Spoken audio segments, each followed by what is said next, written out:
Andy, my dude, have you heard of the magical website builder known as Squarespace? Ugh, not another Squarespace ad. I feel like every podcast is sponsored by them. Hey, don't knock it till you try it. Yes, okay, it is overhyped, but actually it lives up to the hype. Squarespace is like a website fairy godmother. With a click of a button, your site transforms into a beautiful masterpiece. A website fairy godmother? That sounds interesting. What makes it so magical? Well, for starters, those slick templates make anyone look like a professional web designer. Pick one, customize the colors and fonts to match your brand, and voila. Plus, the drag and drop fluid engine is so easy, your grandma could build a site on Squarespace. Well, she did knit me a lovely scarf last Christmas. Maybe website design is next. Exactly. And when you're ready to sell your Nana's handmade scarves online, Squarespace has built-in e-commerce. Add a store with one click. Get flexible payment options. Then watch those sales roll in. And when she wants to teach others her steezy scarf skills, Squarespace's new courses feature is just the ticket. Nana can set up her curriculum and enrollments and payments in a snap and become the next e-knitting influencer. Oh, wow, you really sold me with the grandma angle. Sign me up for that free trial. Just go to thenextreel.com/Squarespace and transform your site into a beautiful Squarespace masterpiece. Well, thanks, Pete. Even though it's overhyped, Squarespace actually sounds perfect for Nana's site's needs. Appreciate the warning on the ads, though. I'll brace myself next time I listen to a podcast. Anytime. Let me know if you need any help getting that site up and running.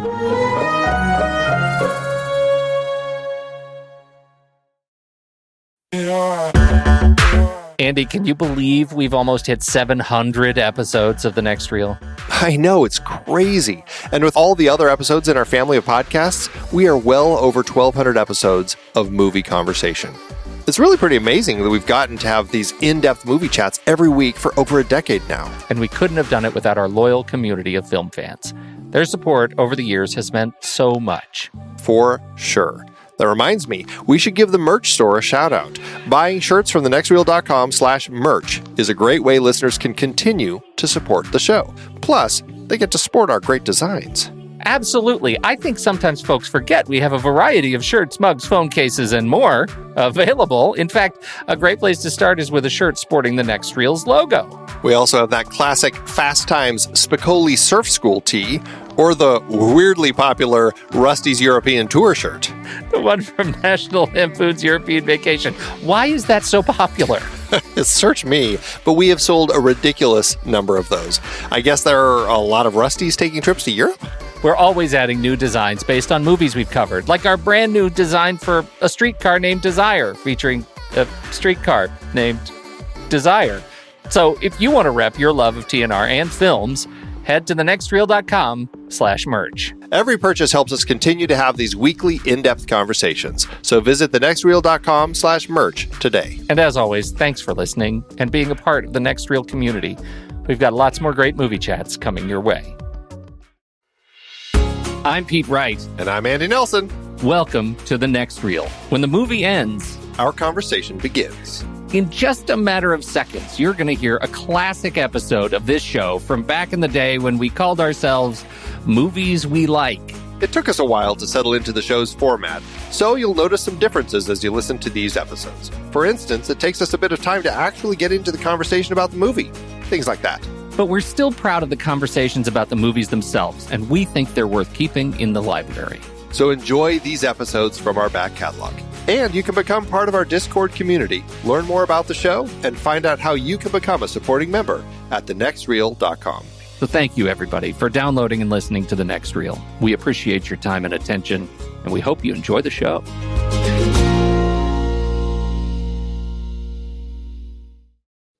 No, it's one of those things since I saw the movie. Now, every time my daughter, she's 12, my son's 8, whenever they give me a hug, every time they give me a hug, instead of saying something sweet like, I love you, Daddy, in my ear, they say, Hail Hydra.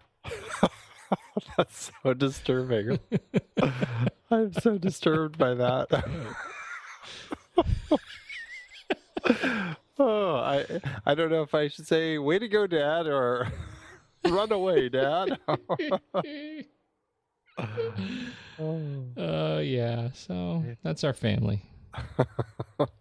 Hail Hydra. Hail Hydra. Hail Hydra, Daddy. And that's your last little whisper At the end of the night. Yeah. Yep. Wow. How you been? You're alone this week. I am alone this week. How's it feel? It's interesting. It makes you feel a whole different way. It does, especially with kids. Yeah. Yes. I feel like it never ends. Because it really doesn't. It doesn't actually end. Yeah. Yes. Yeah. Well, hey, I feel for you, man. Good I on know. you. As one who's used to it. It took probably 2 years. 2 To years get used to it. of the travel to really get used to it. So good luck. Oh, thank you.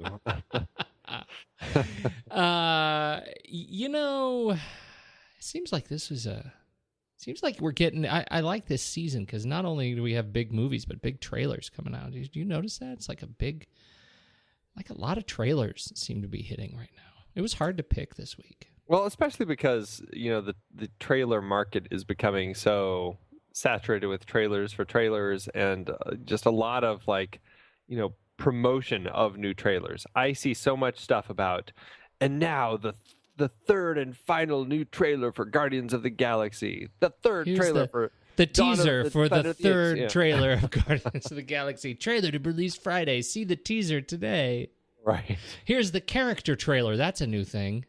Yeah. The character trailers. That I'm not sure when that started. I'd be interested to know when that started. It feels like right around Watchmen. Did they have those for that? I thought we did. Am I crazy? I don't know. I don't think if they did, I don't think I've seen any. I don't think I'd seen any really until Guardians of the Galaxy, where they have the little, check this little bit out about Groot and things like that. Oh no, there have been character trailers before that. I'm sure. Have there? This is going to be me researching now. Okay. Okay.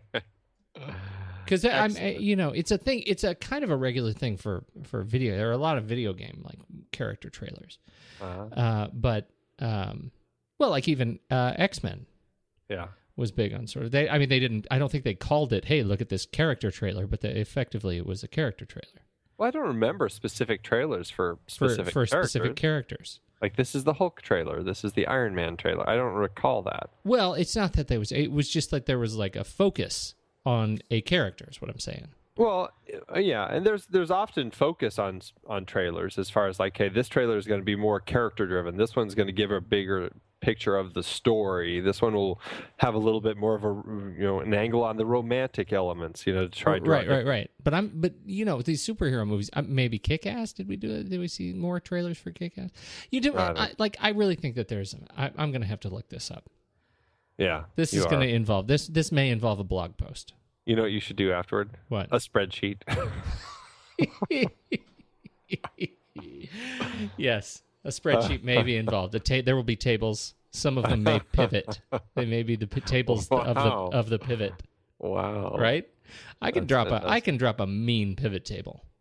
I'm not saying. I mean, I know you're the producer, but I can work a pivot table. That's a good come on line. Would you like to see me? I can work a pivot table. You want to check it out? Come on over here. I need to work my pivot table. That's horrible. I don't even know what that's like a euphemism for something that people don't do. What is that? Oh, hey, I don't know. I think we should jump into it, don't you think? Yes. Let's tell the people where we're from. Where are we from?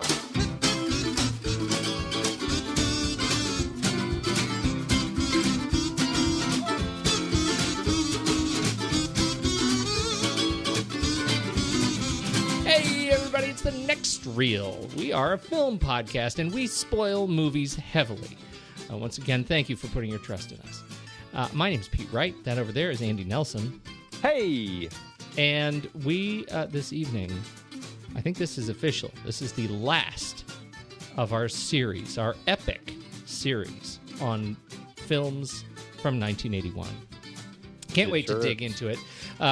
First of all, you should learn more about the show. And definitely look back through our 1981 series over at thenextreel.com. You can see all of the films that we've done there. You can see all the films that we've done prior to this one. Let me tell you, there are 140 of them. Holy cow. Wow. Yeah, is right. You can join the conversation on Facebook, on Google+, on Twitter. You can, and make sure you... Oh, and Pinterest. Oh, man, we got a lot of Pinterest boards up there. You want to see some cool poster artwork? You head over to our Pinterest board, and you will see some fantastic stuff. But most importantly, and I know the reason many people just show up, at least 3 people show up to this show specifically for this segment, it is the update on the outsmarted Stephen Smart versus the People, hashtag Pony Prize, hashtag Guess the Movie Instagram Challenge. How do we do this week? It was a fun week this week.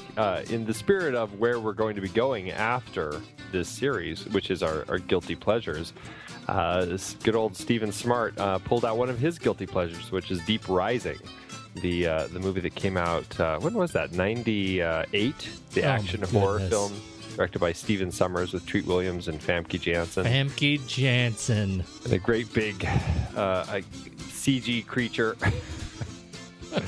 On a ship, as I recall. Yes. I don't think I've seen it since then, but it's his guilty pleasure, and it was a fun one. It's a lot of fun images that had people guessing in a lot of fun directions, and it was Alexander C. Curran who ended up nailing it. He ended up. We know him. We sure do. Yes, our friend who won the guest episode for The Matrix. Choice, right? Yeah. Mm-hmm.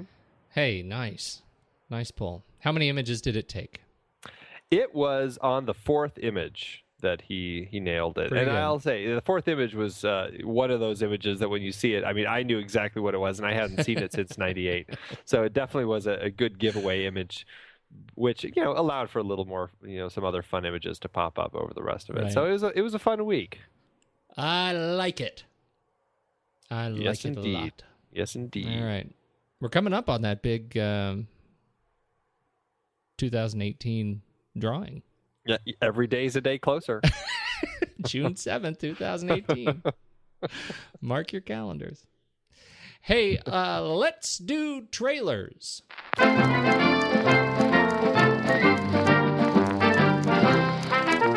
think, Andy, that you should go first because yours is sad. It is sad. It and maybe uplifting. It may be. It's hard to say. Really hard to say. Yeah. Yeah. It's the next film from the Academy Award-winning director from The Artist, Michel Hazanavicius. It's called The Search, and it looks like. It's nice to see him stretching his legs after that. And I picked it specifically because I had never seen any of his films prior to The Artist. Any of his I know he had kind of those little French spy comedy, I think that he had been doing. Mm-hmm. This one doesn't look like The Artist, and it certainly doesn't sound like anything that he had done prior. So it looks like it's something he's doing to really kind of stretch his legs and show people that he can do something more than these films that he had been doing, which all seemed much lighter. This one doesn't seem to have anything light in it at all. It looks really heavy. It's about it looks like a couple women who work for like a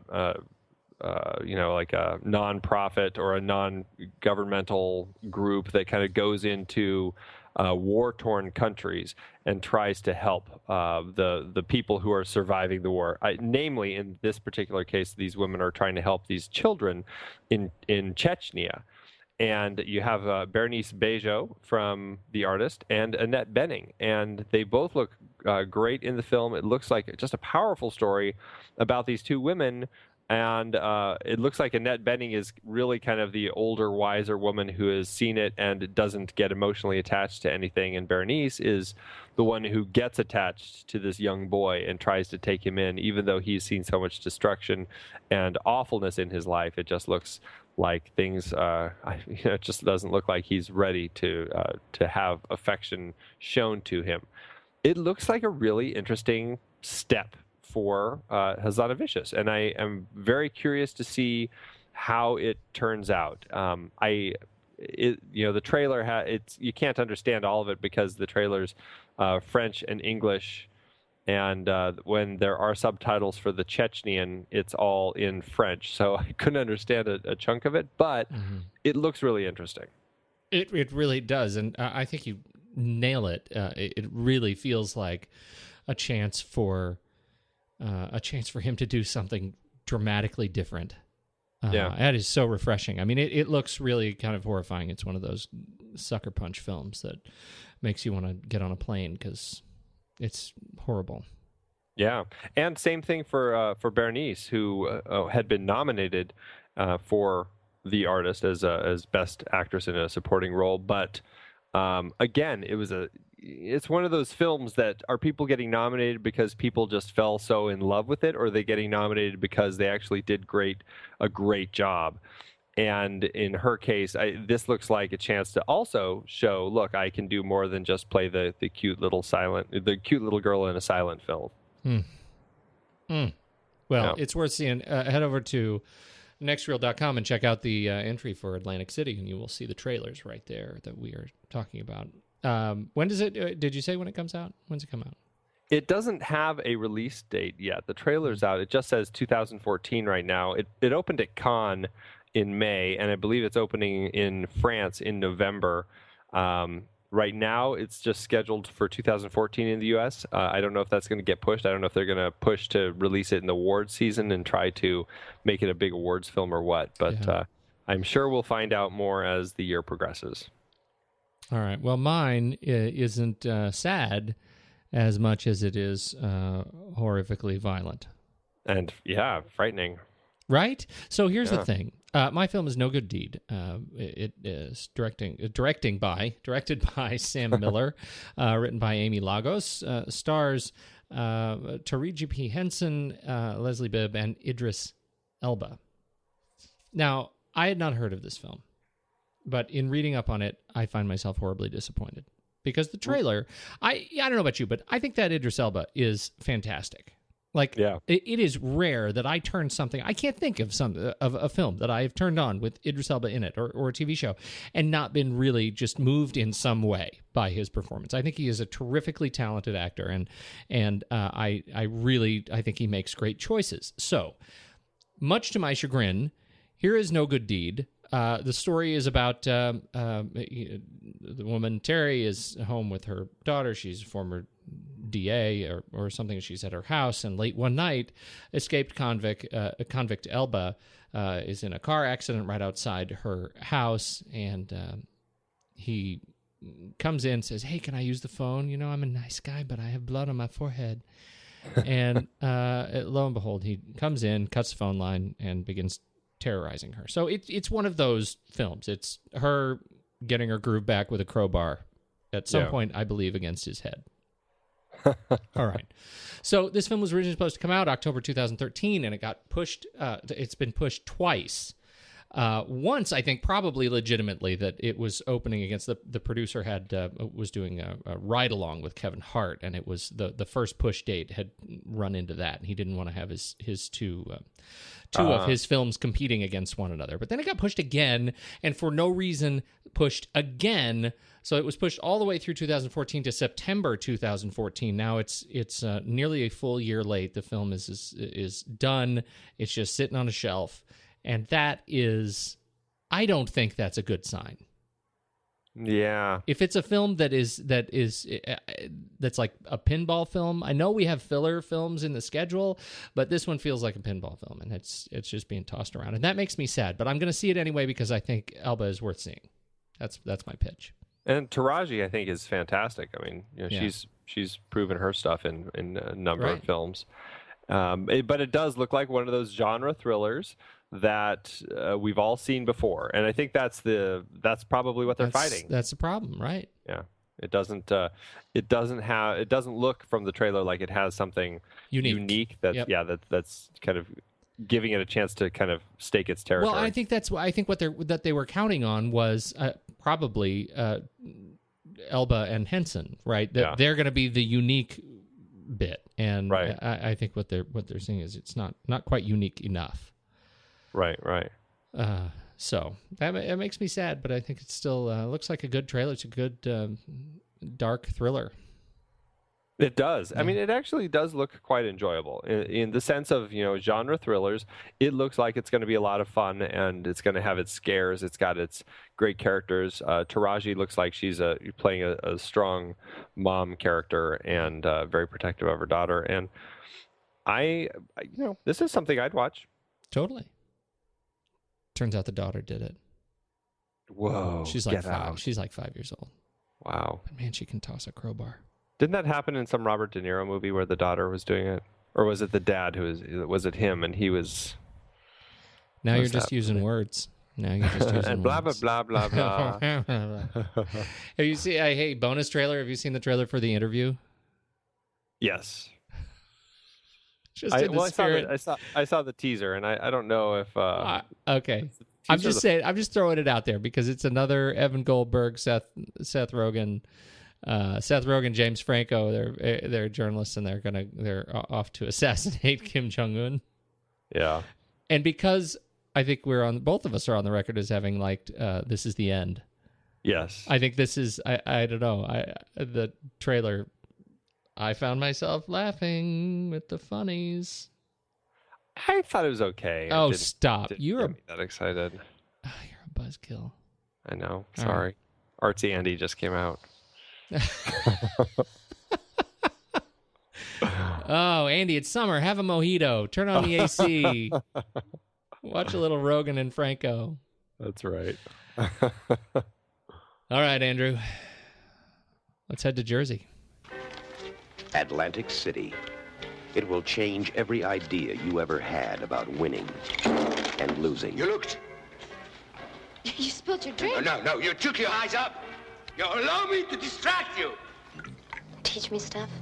Susan Sarandon. Like what? She has the ambition. What you know. Burt Lancaster has the experience. I'll think about it. Just hand him this. I'll wait outside. Hey, you ain't trying to set me up now, are you? I'm trusting you. I left a fortune in your apartment. What are you talking about? Alone, they might not make it. Together, they might not survive. Tell those hoods to leave the women alone. I watch you. What do you do when you watch me? Hey, Foxy Grandpa. I look at you. You take off your blouse, then you run the water. You open a box of blue soap, and you take the soap in your hands. It's over now. I want the money. Give me the money. You run your hands under the water to feel the temperature. Come on, you know what I'm talking about. Give me the money. Now. Then you take a bottle of gold perfume and You saved my life. The money.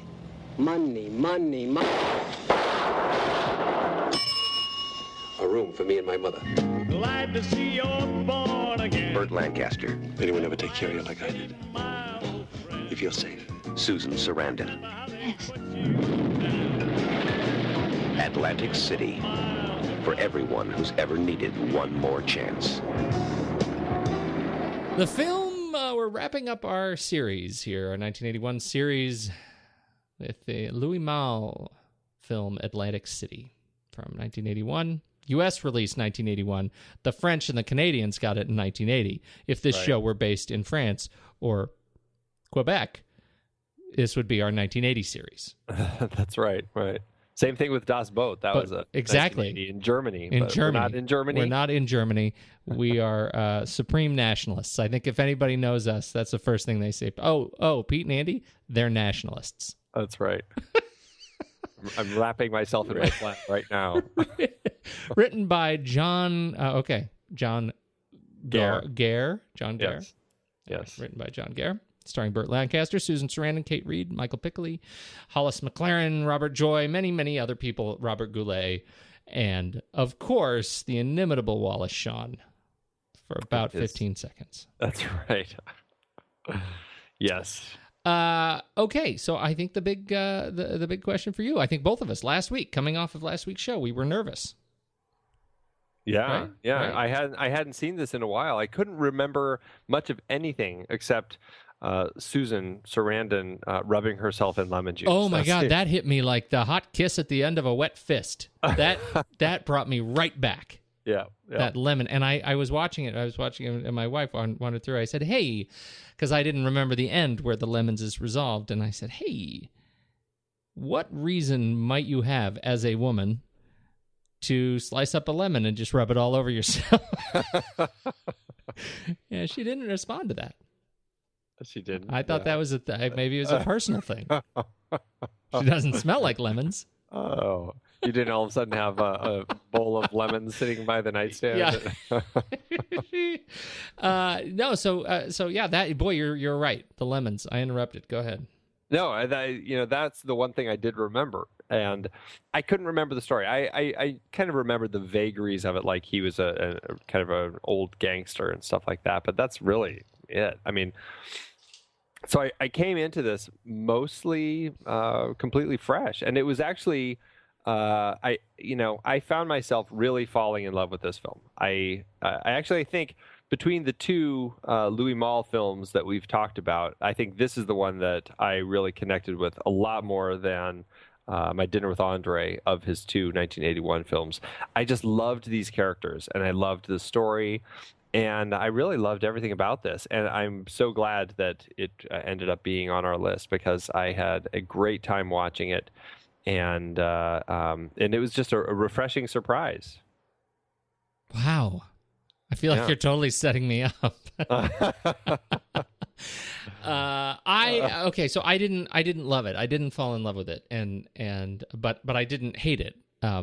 This is a Casablanca film for me, right? It's if I gave you any thought, I probably would. Like, I could totally see why I forgot this film. I can absolutely see why I forgot it. And the next day, I didn't really remember much of it again after I watched it this last round. I think it's a film with such great promise and such great ingredients, and ultimately, it ends up showing, I think, so little spark or energy, or I don't want to say ambition, but punch. It's like the entire film was made, and then they watched it on mute and said, "That's a great movie." It has no energy to it. Interesting. It was extremely difficult for me to get through on that result, because individually, I really do. I like these characters, and I found myself really drawn to. I wonder what's going to happen to these characters. But then, you put them all together, and it's like their stories are just they just came at me sort of limping down a dark alley and of no note. Burt Lancaster, I think, represents so much of the film to me. It's this sad old man who has been relegated to kind of his own memory, right? We aren't sure what his glory days were really like, but we are sure they are likely nowhere near the glory days that he paints in his own head, or that he allows to be painted in his own head by the coming of this new young Turk. And so, his memory kind of builds up, but you can see him just sort of parading around doing his thing in a really sad Atlantic City, sad, poor Atlantic City that has really, at this point in time, very little redeeming. I mean, the set of Atlantic City as a character in this film is just, it's sad, and it doesn't in any way add to the texture of these characters. Like, they're fighting it so hard in not a way that allows us to have any sort of promise. I think this film was painted as a comedy, and most of it's not very funny. There are some little comedic moments and a real gem at the end for me, but most of it is just a sad parade of old sad. Well, it is, and I don't know why you thought it was a comedy, or what made you feel like it has a comedy in there. I don't know. Maybe it's the poster. The poster is just goofy with their happy pictures on it, and that's if you look at, that's a newer picture of it, because they had to put their faces on it. Yeah, if you look at like the older picture, it's kind of a wider shot of him and her, and they're running, and he's got his gun drawn out and everything, and it's there's a little more tension in it. They're not identifiable necessarily as Burt and Susan. The best poster is actually like one of the Italian ones, where it just looks like one of those Italian films where it's like, it's her with her blouse open, I saw that one, and him behind her, and... right. It's like, that feels like an Italian poster, but. For me, there's nothing about this that screams this is a comedy. This definitely feels like it's a drama, and it feels like it's a really it's a sad film watching this guy try to relive these glory days. Always talking about the good old days and everything, and even Grace. I mean, everything about it feels there's this transition going from the old to the new as the city is changing, because Atlantic City at that point in time was really kind of collapsing, and it was the decision to kind of bring the casinos in to help revitalize it that really saved the city. And that's it was great, and a great opportunity to film this during that transition, so you actually get constant construction going on in the background. You get buildings getting knocked down. There's just this constancy of change going on throughout the film.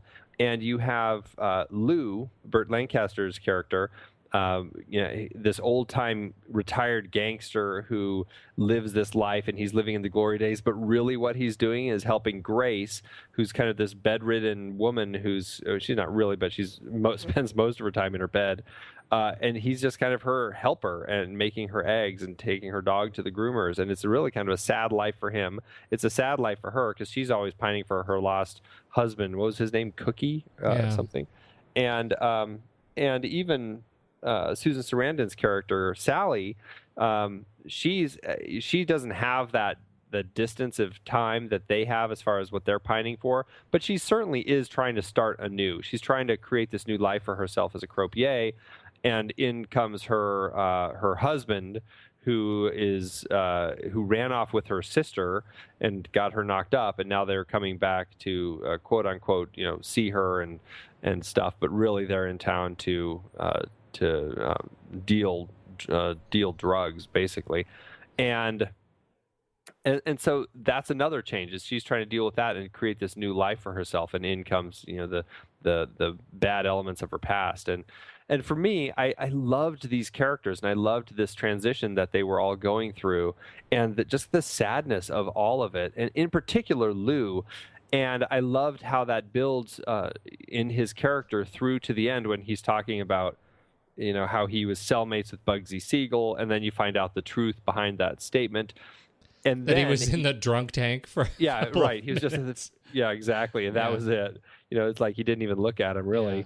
Yeah. And then to finally be confronted with these bad guys, for the second time. The first time he's proved as inept as he really has always been, and unable to actually save the girl.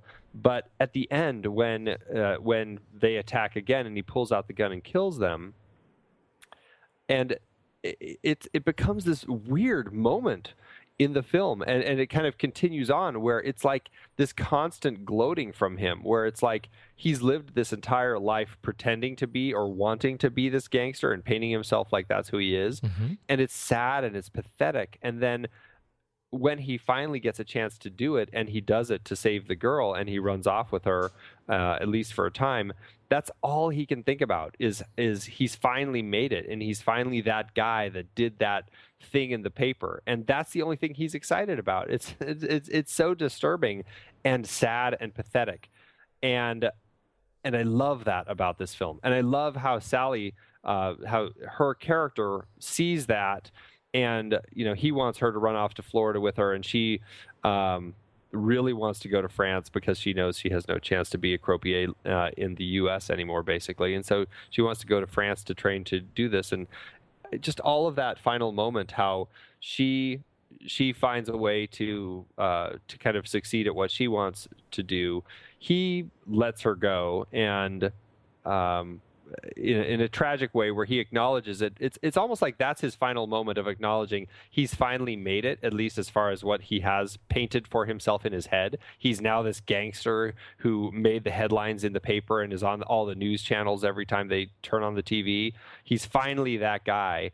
But he also kind of acknowledges that where he belongs is back with Grace, and he goes back to her. And this ending, it's like this really melancholic ending with the two of them as they're doing this like final drug deal, and he's kind of helping her, and the two of them are now kind of creating this connection and creating this new life for themselves as I don't know, just wannabe old gangsters, really.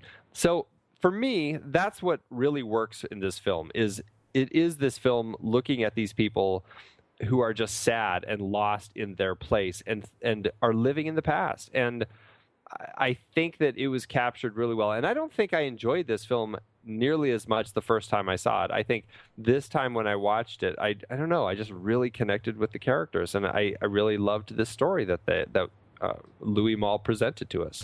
But you can sort of see why I would remember it more as a comedy, right? Because some of the best moments are the weirdest moments, the moments where you're just not sure if you should laugh, but ultimately are pretty funny. I think anytime he is making a drop with the real gangsters who are all playing their card game is funny. I mean, it's an awkward position. He's such a fish out of water, so inexperienced.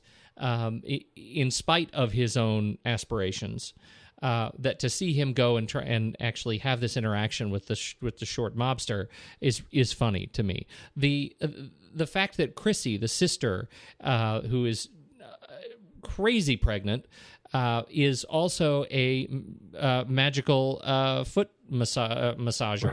Right, like she right. knows all the pressure points, and that she has that relationship with Grace. I find that that is a real shining moment for me in this film. It's so weird in this film that is ultimately takes itself pretty seriously to have these gems of humor. It's awkward to me, but I find them really nice moments. The fact that Lou has a sexual relationship with Grace, sort of, is so bizarre to me that their relationship happens. I think Grace is one of the great sort of humorist characters in this film, and is a real light of energy in the film, which is otherwise, as I said, I feel is fairly dull. But again, I don't want to come off like I didn't like it. Like, I like the film, but I can absolutely see why it was nominated for all Big Five Academy Awards and lost all of them. Right? I can see that. I can't imagine this winning anything.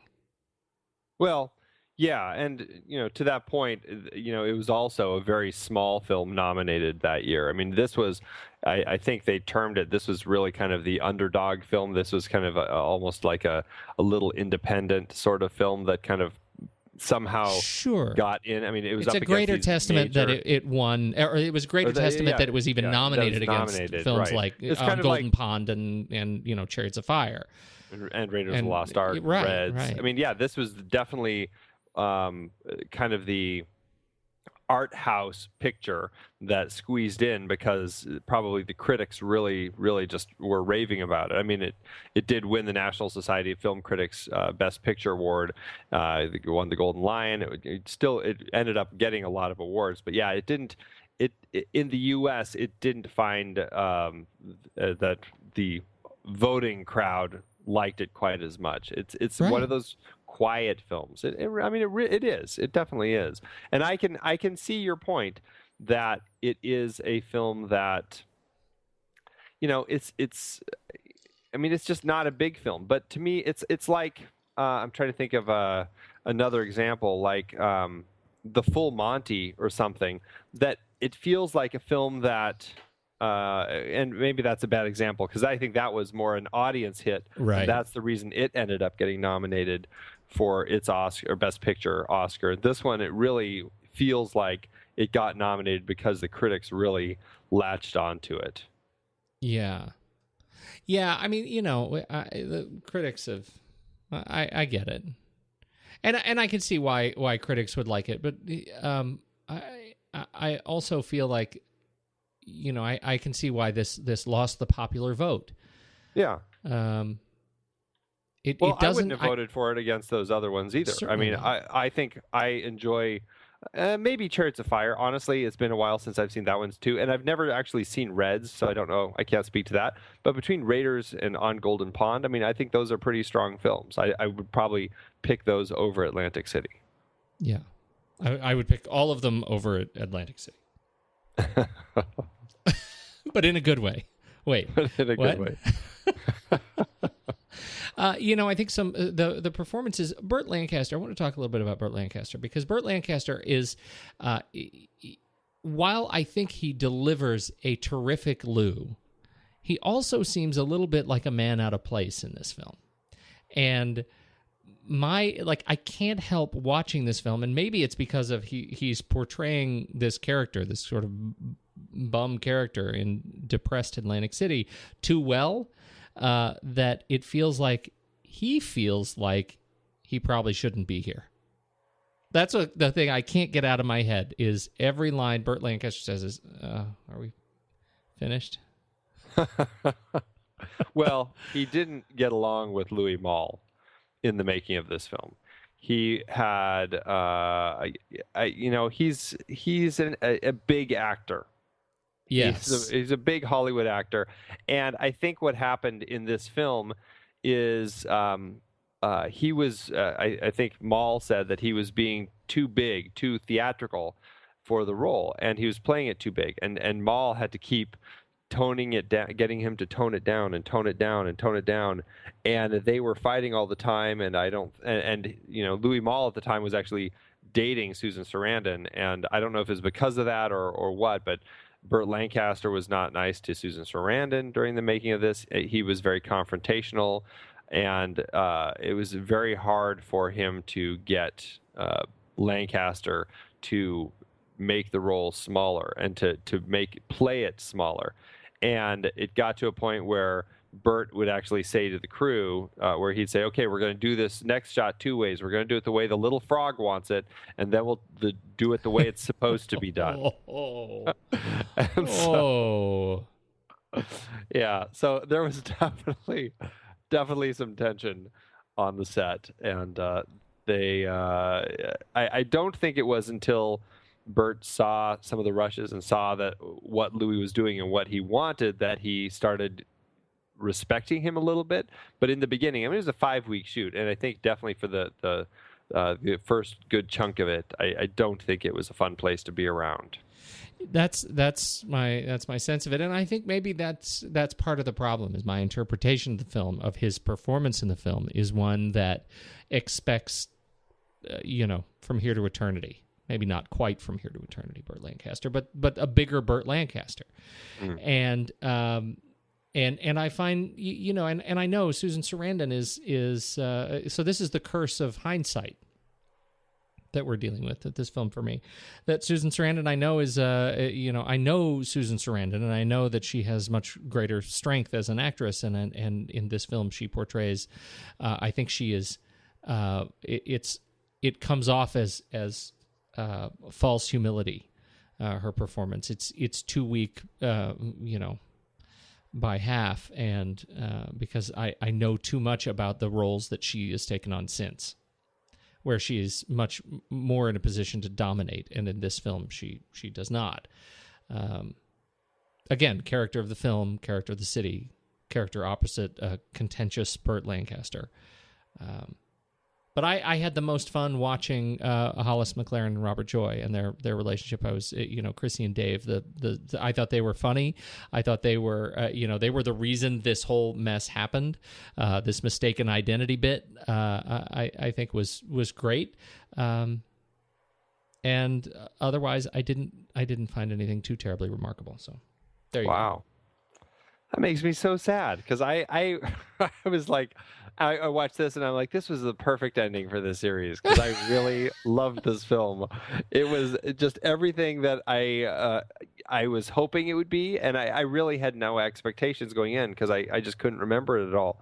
And I'm like, this could be something that I feel is really lacking or something that I really love, and it turned out to be something I really love. So I'm really thrilled about that, and I really loved the character relationships between Sarandon and Lancaster, and I didn't have a problem with the portrayal from either of them. I liked the way that Malle ended up capturing Lancaster. I ended up liking that kind of smaller way that he played. And actually, I could still see the glimmer, that kind of spark that he would give sometimes, the kind of the Lancaster from Here to Eternity, that sort of guy. Like when there were close-ups of him, I could still see him in there And that was enough for me because I really just latched onto these characters. I liked the way they played them, and I loved the story. And like you, I mean, I really did enjoy the couple that brings this whole thing on, Chrissy and Dave. They were so just like, they were such a mess, and it was such an interesting element to the story. I was so fascinated that this is Sally's husband who left her and now has impregnated her sister, and just like all of that like twisted nature of this relationship in the story, and Chrissy's just the ultimate, just the new age hippie, and I loved that, and how she's massaging the foot and hitting all the trigger points and all that, and talking about reincarnation and everything that came out of her mouth. I just absolutely loved. It was it worked so well in the context of everything else in the film. I really enjoyed all of them, and things like Robert Goulet when he's singing at I think it was the Frank Sinatra wing of a hospital, and everyone around him is wearing in their robes. Pajamas and robes. I just couldn't see. I couldn't comedy. get over that. Yes, but it's all done in a way in this really kind of tragic film, and comedy and tragedy always, I think, work hand in hand when they're at their best. And there's something really interesting about that because it plays right into the moment, because Goulet walks over to Sarandon, who's on the phone trying to call Dave's parents after she sees his body and that he had been killed. And it's just like all of the ways that these moments are juxtaposed throughout this film really just give to me this sense of this film that's all about just this sadness and these people who are deluding themselves, and there's this loneliness all through this, and this nostalgia, and there's this redemption and renewal of life, and just all of this stuff, and just tragedy, and just everything. I don't know. It worked so well for me. So there are moments of this film for me that feel very reminiscent. Sort of the emotional tones of the film are reminiscent to me. On one hand, to the closing of the hospital, where we have that. It's just sort of crazed kind of delusion. The crowd and the hospital. Right. Kind of director is that very much Arthur, as he's crossing he's crossing the parking lot, and I just kind of had that same feeling, and similar to Network, even one of our very favorites, which is that life around us, everything around us has just gone to pot, and this is what we're going to make what it is of it. We don't have any other choice because this is the hand we're dealt. Yeah. Here we are looking at the primal forces of nature in Atlantic City. This is commerce coming in and sweeping asunder everything that was Atlantic City, and now we're watching these people make sense of it. The highlights of the film, though, for me still were these peripheral characters, Grace and her dog, and she's not very nice to that dog either. ripping it around all over the place. And although the dog does have a little stuffed animal version of itself sitting in its bed, which it's awesome. Yeah. And Grace, and I think their relationship, every time they came on screen, I thought that was fantastic. I was really like how Grace's or Chrissy's character sort of made that transition from not being aware of the fact that her husband or her boyfriend, I guess, her sister's husband, right. her brother-in-law boyfriend, was killed, to being aware that her brother-in-law was killed, was like, I wanted to see that transition. Instead, we just see her in a corner in shock. Like she goes from being exhausted on Grace's bed to being led gently up to her room, and then we don't see her being connected to the fact that there's and she's like the one major sort of energetic character that I wanted to see transform. Mm-hmm. And so I was sad about that. I thought that was a missed opportunity, but again, for me, that doesn't mean much. That doesn't mean much. But to your point, I did want to say this one thing. The very end of the film, when he realizes that Sarandon Sally is going to make off with his with his lute, and they have that little sort of tete-a-tete. Yeah. And he hands, she takes the keys to the car, and there's that one line where he says, "Make sure to dump the car." Yeah. That was Burt Lancaster. That was classic Lancaster. Yeah. That was classic Lancaster. So he is there. You're absolutely right. He is there. I want even more of that. And see, I think this is one of his best performances because it's so subdued. Because it's subdued, and it's this is what I want out of actors. I want to see different things in different films, and I not just necessarily the same thing in every film. And so I love that it's a different Lancaster than what I've seen in many of his other films. I'll give you that. I agree with you. And normally I would say that, but here we have a film that otherwise doesn't work for me. So you might as well give me something I know. I think that's where I'm coming from here. Yeah. Well, and according to Lancaster, he'd be on your side. Yeah. Right. Who else do you want to talk about? I think that's it for the cast. I think we've kind of run through the big ones: Burt Lancaster, Susan Sarandon, Kate Reed. This was actually because of the co-production nature of this film. It was actually co-produced by some Canadians and French people. It only had just a few American actors in it, and then the bulk of the rest of them actually came out of Canada, like Kate Reed. And this ended up being a film that they were able to end up using to kind of jump into other films in the U.S. Mm-hmm. And so that it was great, where kind of their jumping board into these other movies. Like I think Robert Joy, actually, who played Dave, was he's a Canadian, and he's one of those people who's just in everything. He's in everything, yeah, and you see his face everywhere. Right, he's all over the place, and so there was a lot of French people all through this, and I like that it's a lot of faces that I don't see that often. Agreed. It did feel very independent in that respect, and it felt a lot like what we had talked about a lot in the course of this series. It felt like a film that was of the 70s. And I mean, they filmed this in 1979. Technically, it was a film of the 70s. It just didn't get released in the U.S. until 1981. But it has that vibe. There's something about it that just has a little more of that raw vibe to it. Yes. Yeah.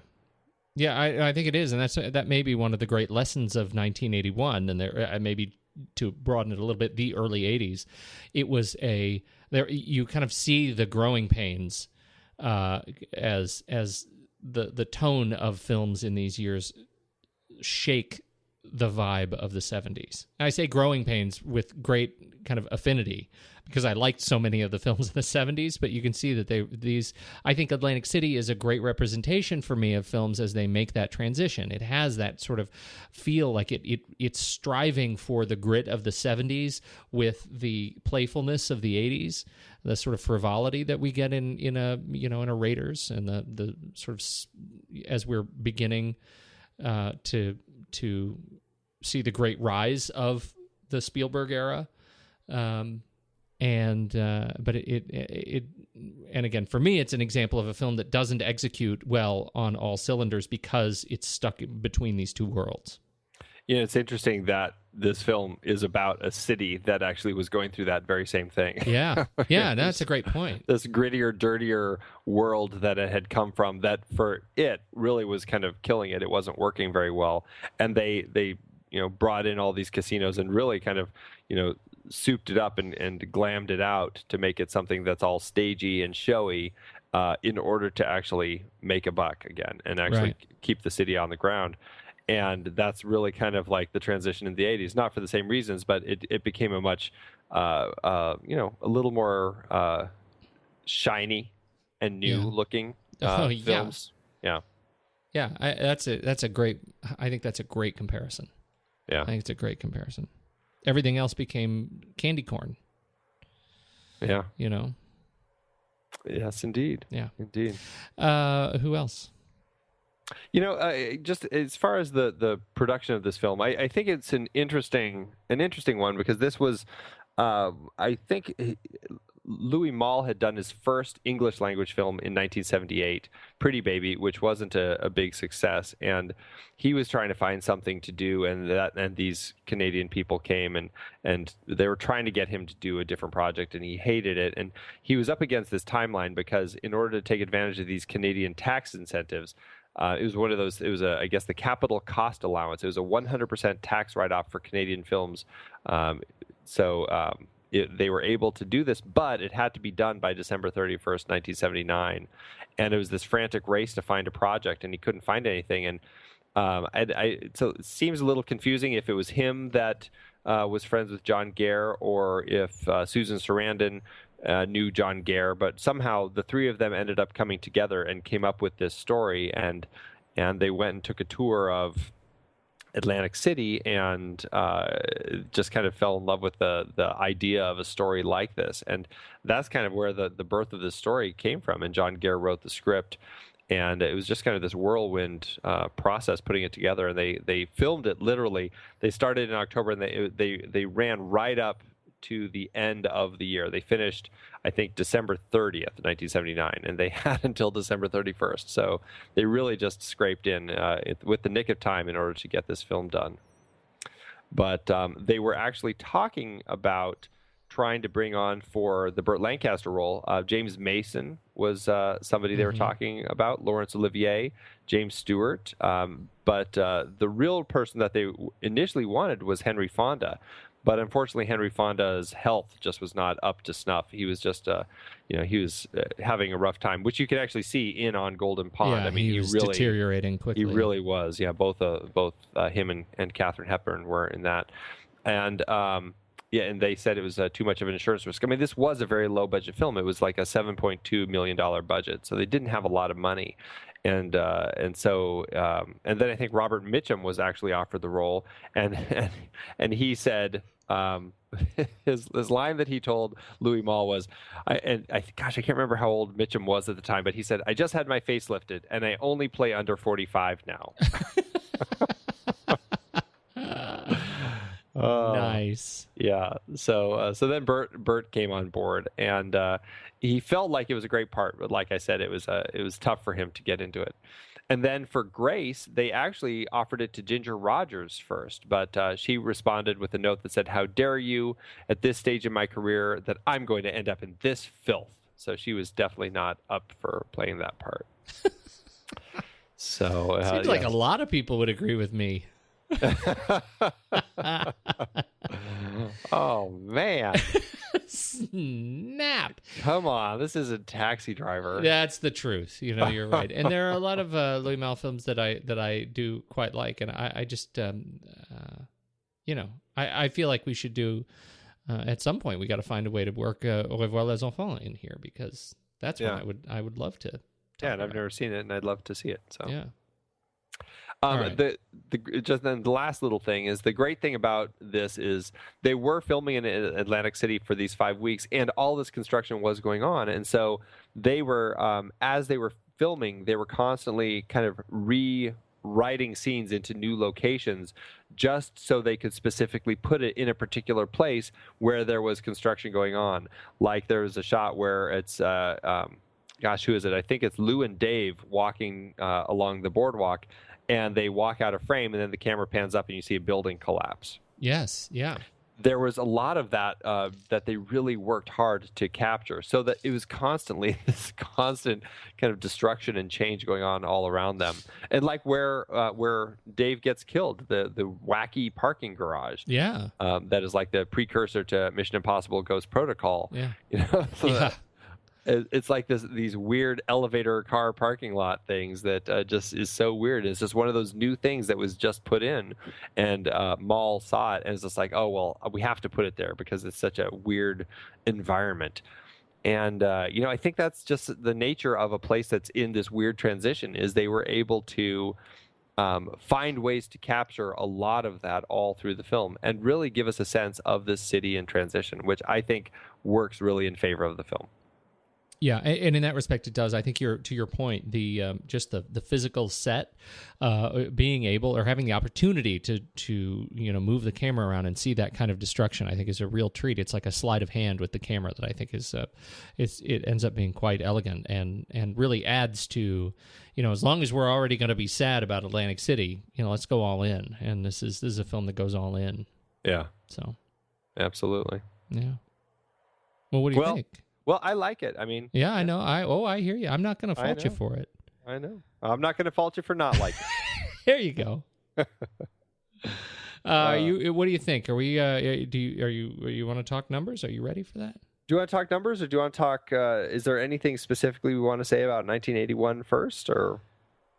No, I think we should talk numbers first. Okay, yeah. This film, like I said, it cost. I saw that it said just under $5 million, but it looks like it maybe went over budget because the numbers that I saw were $7.2 million as far as what it ended up costing to make, and that to today's dollars would be about $18.5 million. It ended up making domestically about $12.8 million adjusted. That's about $32.6 million. Couldn't find anything internationally on it. But again, it's a very small film. I don't know how big of an international audience it had outside of like the French and Canadian areas that it did play in. So all told, it did well for itself. It made $137,436.58 per finished minute. All right. Yeah, it puts it at, when it's adjusted, it puts it at number 89 on our list. That's not so bad. Not so bad. For a small film. Yes. Okay, so 1981. We've done 8 films from 1981. Technically 9. Not including Raiders. Yeah. Which I think is a standout. When you look at all the films, so we did. We started with Das Boot, Escape from New York, My Dinner with Andre, Blowout, Thief, An American Werewolf in London, Gallipoli, and of course, this one, Atlantic City. And I think I've already sort of said my piece about that sort of weird transition period that we're seeing between decades, thematic transitions, cinematic transitions, just the general feel of movies in the 80s. But the films that I find weirdly timeless, films like Gallipoli that I find really timeless, that don't fall into that characteristic. I think An American Werewolf in London is another one that feels ultimately timeless cinematically. But boy, you get Thief and Blowout, certainly Andre, and Escape from New York, which has some real problems.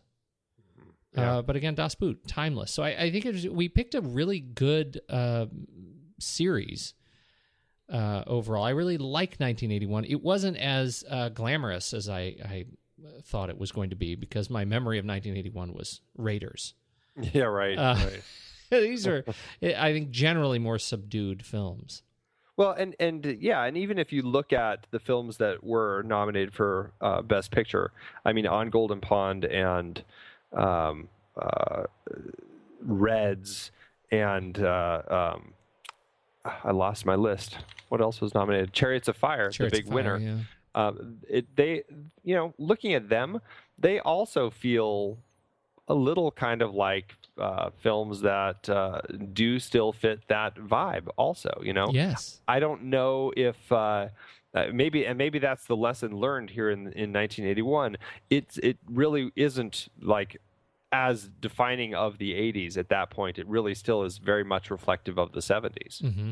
Yeah, I think so too. It was all around. And that's sort of the cultural lesson for me too, right? If we look at these films as that cultural mirror, that reflects us, sort of cinema lags, and I think largely because of production.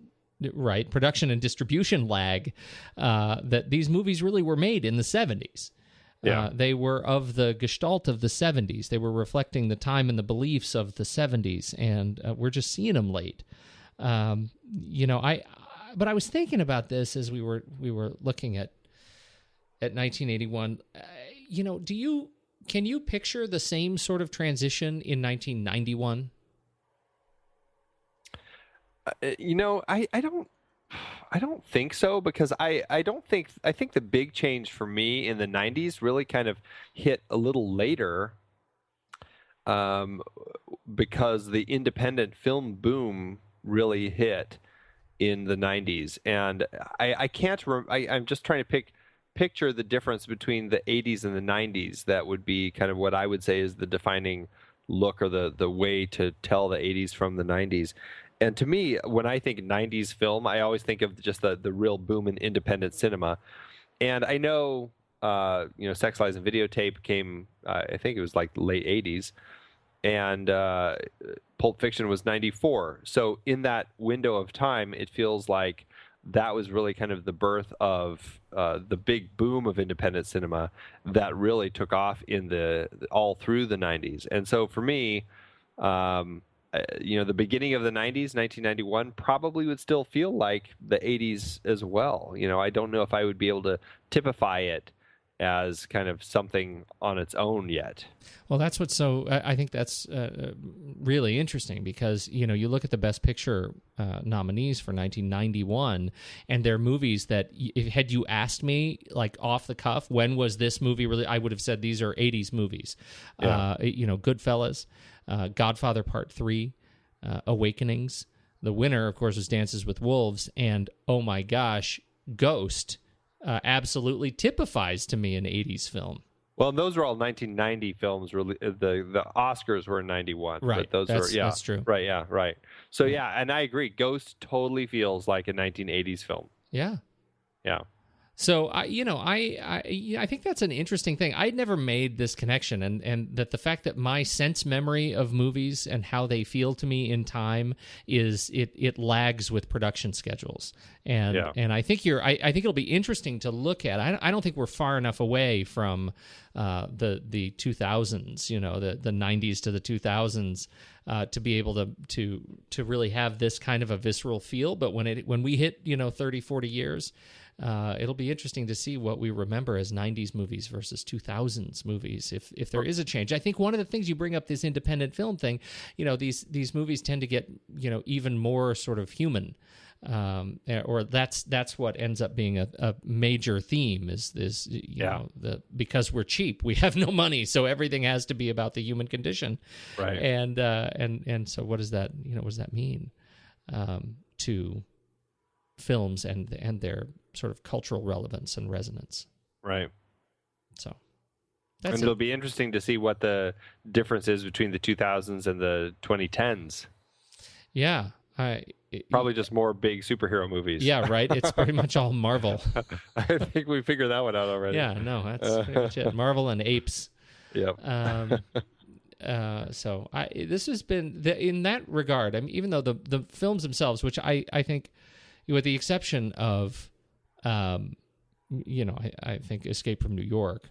Well, I should ask you, what was a big highlight for you? What was your favorite? Of the bunch, I mean, let's see. I love Das Boot, and going back and revisiting that, I think is always. It's an intense experience, but it's always a welcome one. I really enjoyed that again. An American Werewolf in London. I mean, that's just one of my favorites. It's just one of my horror favorites. And again, I know that's one that for some people doesn't work, but for me, I think it works great. Escape from New York really struck me as the one that stands out as not working. It just is a low-budget filmmaker who couldn't get out of his low-budget mindset is really how that one felt. Mm-hmm. I felt like that one could be done so much better. And bigger, Gallipoli. I really enjoy that film. It's a powerful one. Atlantic City, like I said, I love this one. Thief, the Blowout.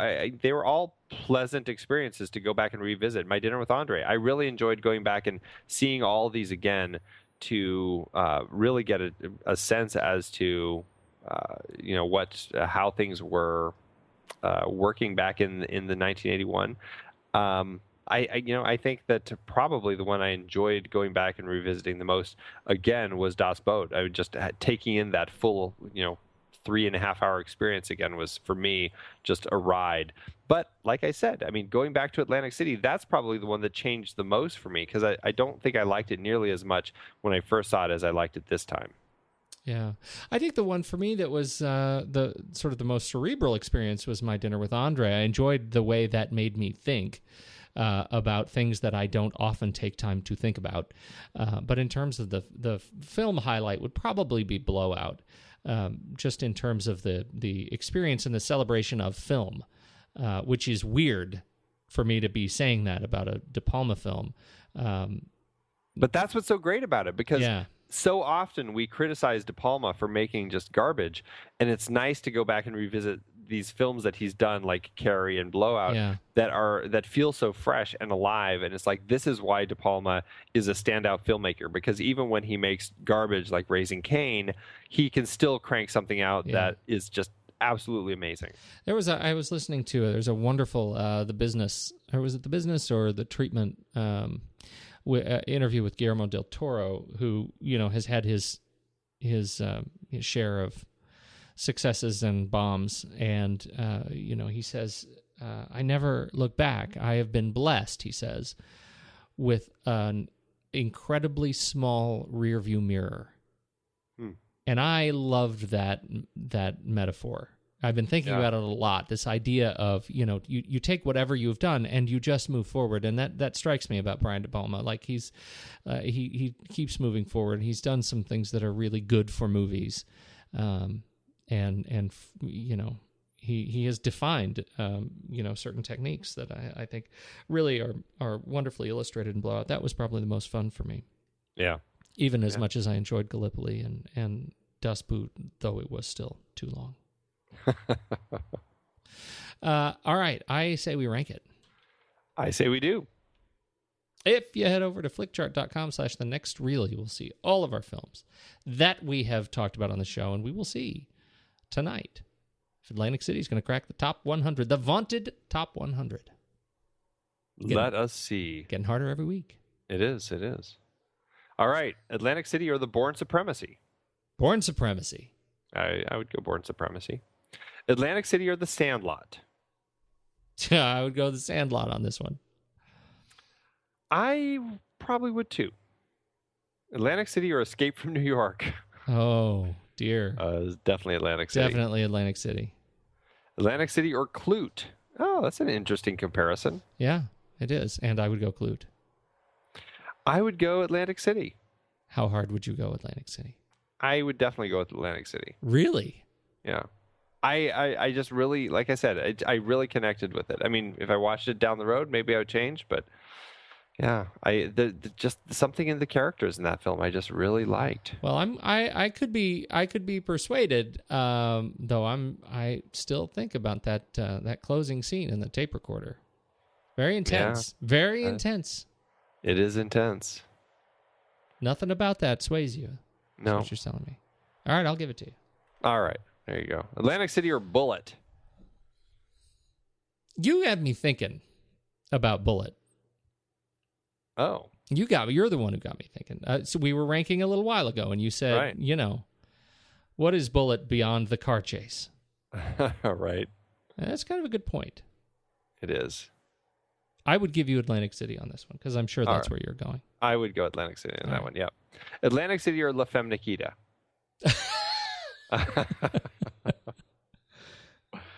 Well, I would go Atlantic City on this one.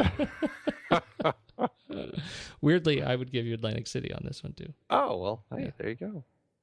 Atlantic City or Christmas in July? Atlantic City. All right. Atlantic City. Oh, there we are. Well, it didn't crack the top 100, but it's pretty close. 104. All right. 104 out of 137. I'm surprised. I thought it was going to crack top 100. I was feeling really generous with it. Well, it was The Sandlot that did it. It was The Sandlot. It's not. Yeah, it's 103. Sandlot's 103. So all right. Well, that's not on me. No, you were part of that. The Sandlot is a very easy film to watch. Yeah. Yeah. All right. Well, now I feel like we need to talk about where we're going from here. Yeah. Damn. Okay.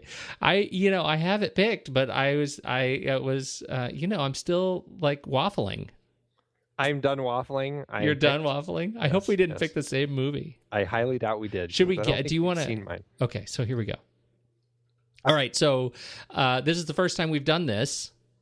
And hopefully not the last. Hopefully not the last. This hopefully doesn't become a train wreck. I don't remember how the idea came about, but we decided to do this surprise guilty pleasure 2-film series where we're surprising each other now with a pick that is from our guilty pleasure catalog, a film that we recognize might be missing some, something in the what's the word, quality. But we love it anyway. Either critical or right. or audience. Right.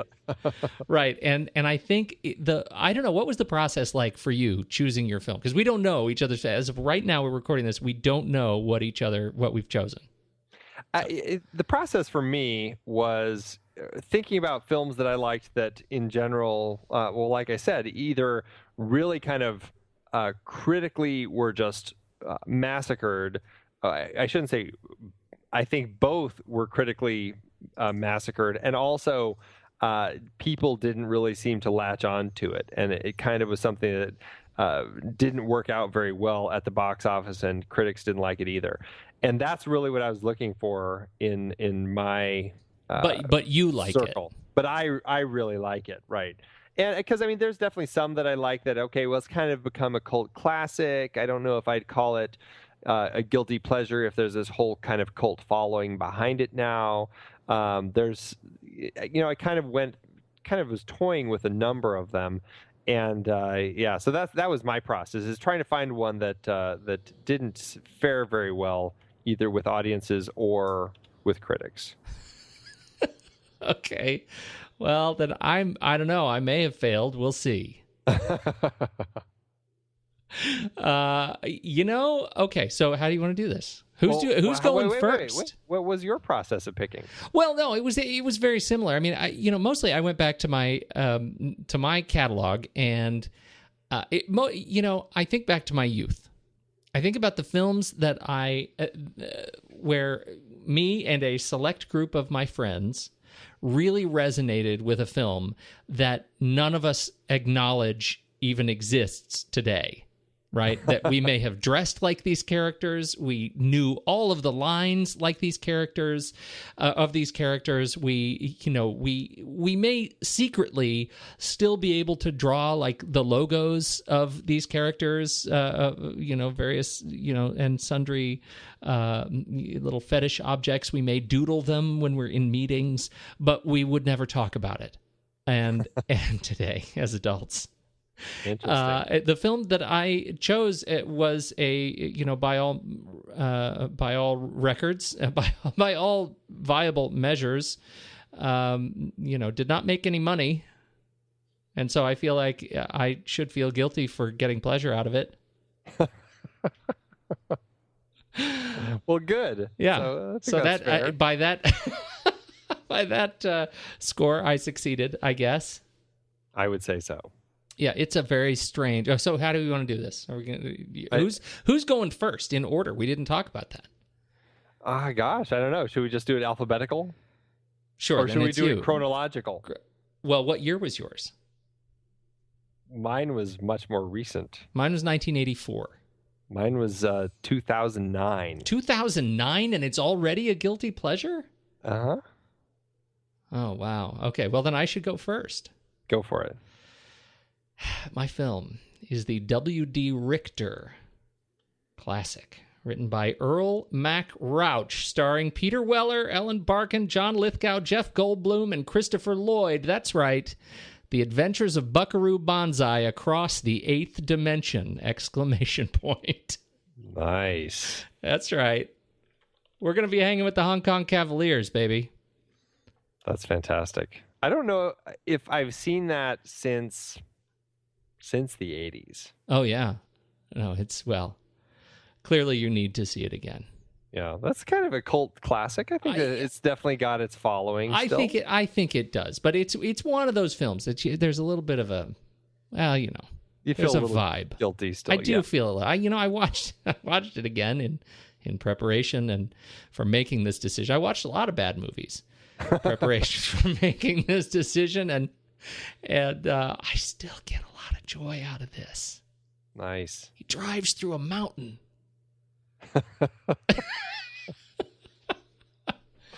Anyway, all right, your turn, Excellent. sir. Mine is none other than featuring Nicolas Cage. I'm sure he's in a lot of potential guilty pleasures. But it is Knowing. Knowing. The film that Alex Proyas did in 2009 that really got just creamed at the box office, and nobody seemed to like it. But my wife and I walked out and were totally blown away. We love the movie. Roger Ebert is a huge fan of the movie. He came out of it, gave it glowing reviews, and then saw everyone else's reviews, and he was just floored that nobody else clicked with the movie. And then he continued to write more reviews about all these negative reviews it was getting. It was a really interesting look at a film that I think has a lot of really interesting ideas, and is a film that I just really get involved in, and I love the story, and gosh, I think it's one of those films that deserves to have a better place in the world of film. And for me, I feel guilty watching it because everybody I know, everybody hates it and thinks it's just a joke, and I think it's so good. Wow, this is, for me, I call this a Casablanca film. You hate me, don't you? If I gave you any thought, I probably would. Like, I saw this movie, and the only reason I saw it is because when I tried to rent it in iTunes, it says, you've already rented this movie. Are you sure you want to rent it again? Oh, and I have no knowledge of actually ever seeing it. I can't wait to talk about it. This is going to be great fun. It's got a 33% on the Rotten Tomato meter. And the audience has a 42%, so it's not something that found a home with people, but it certainly found a home with me. I'm so glad. I love it. I very much look forward to these conversations. That's going to be fun. That's going to be so fun. So we'll start that next week. Alrighty, With Buckaroo Banzai and Adventures in the Eighth Dimension. Absolutely. Looking forward to it. Awesome.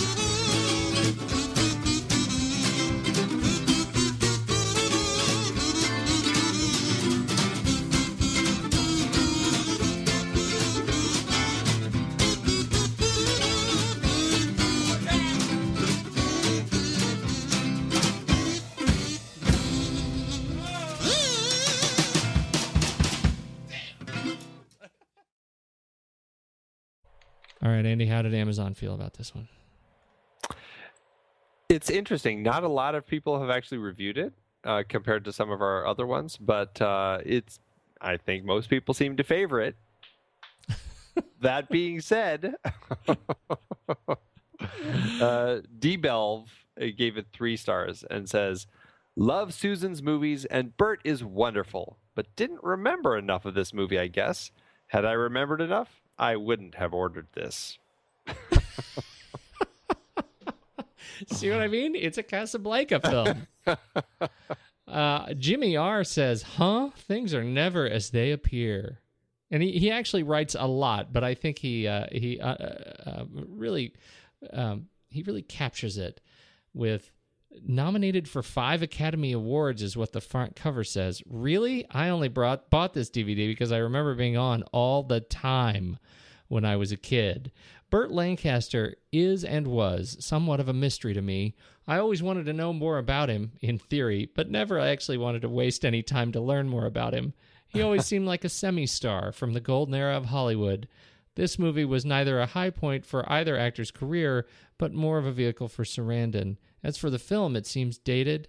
I wish I could like this movie, but instead, I think I like the pretty case and will pretend it's something else. Yeah. Wow, Jimmy. Yeah. Well, there's another way. This is a good bit in here. Atlantic City was tough to get through and very annoying at times. Every character was either loud, stupid, or sleazy, or all 3. Oh dear.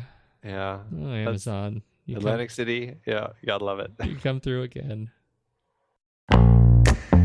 It is hard to believe that we have been having in-depth weekly conversations about movies since 2011. So many great conversations over the years about so many great movies. And some stinkers. Well, true. But you know, producing this show week after week requires a ton of work behind the scenes. If you'd like to help support our efforts, one easy way is by using our Originals page when shopping for books and movies that we've covered. Just visit thenextreel.com/originals. Your purchases made through our links give us a small commission at no extra cost to you and allow us to keep having these great discussions. In Season 3, we covered even more great adaptations like The Night of the Hunter and It Happened One Night, both part of our Couples on the Run series. We talked about No Country for Old Men. The Coen brothers so rarely adapt someone else's work. We had some fun rom-com adaptations like About a Boy, based on the Nick Hornby novel, and Nick and Nora's Infinite Playlist, adapted from Rachel Cohn and David Levithan's book. In our terribly and naively named foreign language series, we discussed The Brilliant City of God and The Diving Bell and the Butterfly, which I won't ever be able to watch again, ever. But could you read the original memoir? I don't know, maybe? We had our Richard Dysart series with adaptations like The Day of the Locust and Being There. Plus, we had that fantastic interview with the man himself. The one where we had him sit on the floor. Because this chair was so squeaky. Good times. We did our first Tom Hanks series with Forrest Gump, adapted from Winston Groom's novel, plus Apollo 13, based on Lost Moon by Jim Lovell. And we did another year series looking at films from 1981, including Das Boot, Gallipoli, and Thief, all based on books. Listeners can dive deeper into all of these original stories and more at thenextreel.com/originals. Every book, play, movie, video game. You bet. We have talked about some video game adaptations as well. It doesn't matter the source, just follow the link. Every purchase supports the podcast. Check out the full list at thenextreel.com/originals and get reading, watching, performing, or playing today.